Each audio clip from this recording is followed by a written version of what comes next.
আসলে Ayatollah Khamenei উনি অত্যন্ত যোগ্য এবং আমাদের যেই মুসলিম রাষ্ট্রগুলো রয়েছে, মানে ওনার মতো একজন লিডারের খুব বেশি দরকার ছিল, প্রয়োজন ছিল।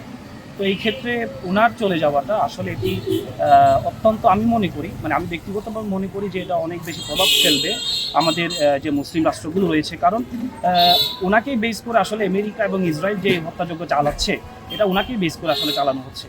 তো ওনাকে নির্মূল করাটাই আসলে ছিল ওনাদের মূল টার্গেট। কারণ উনি যদি সরে যায় তাহলে ওনাদের জন্য ওনাদের যে টার্গেট রয়েছে, যে বিপক্ষ দলের যে প্রেসিডেন্ট ছিল, ওনাকে বসানোটা আসলে ওনার আমেরিকার জন্য অনেকটা ইজি হবে। তো সেই চিন্তা করে আসলে ওনাকে সরানো। তো আমি মনে করি আসলে এটা অনেকটাই আমাদের মুসলমানদের যে মুসলিম রাষ্ট্রগুলো রয়েছে এখানে অনেক বেশি প্রভাব ফেলবে। বসুন্ধরা ডায়াপেন্ট এখন আরও উন্নত। এই হট এয়ার থ্রো টপশিট দ্রুত শোষণ করে সোনামণিকে দেয় কোমল অনুভূতি। মুসলিম দেশগুলোর জন্য অনেক ক্ষতির কারণ, ক্ষতি হয়েছে দেশগুলোর।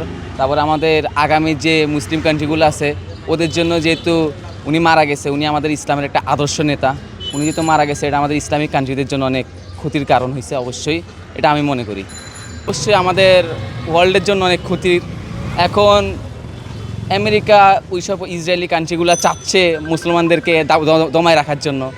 তো এখন আমরা আমাদের মুসলমান কান্ট্রিগুলো সবাই একসাথে নেই, সেটাই আমাদের সবচেয়ে দুর্বলতার কারণ। মুসলিমদের পাশে সকল মুসলিমদের পাশে দাঁড়ানো উচিত।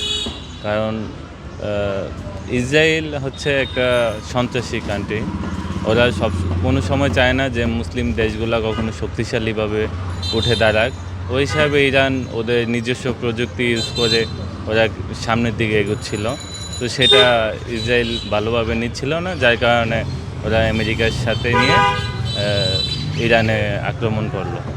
তো সেই সাথে পাশাপাশি যে আরব কান্ট্রিগুলো আছে ওদের উচিত ছিল যে ইরানের পাশে দাঁড়ানো, কিন্তু আমরা সেটা দেখতে পারলাম যে ওই ওই যেরকমটা দাঁড়ানো উচিত ছিল ওইভাবে ওরা এগিয়ে আসে নাই। তো আমি মুসলিম হিসাবে ইরানের মঙ্গল কামনা করি এবং যেন বড় ধরনের কোনো ক্ষতি না হয় সেটা চাই।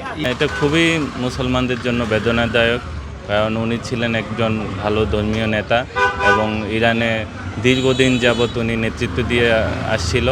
এরকম একজন নেতার এইভাবে নৃশংস হত্যা আমরা কোনোভাবে কামনা করতে পারি না। তো সেটার জন্য খুবই খারাপ লাগছে।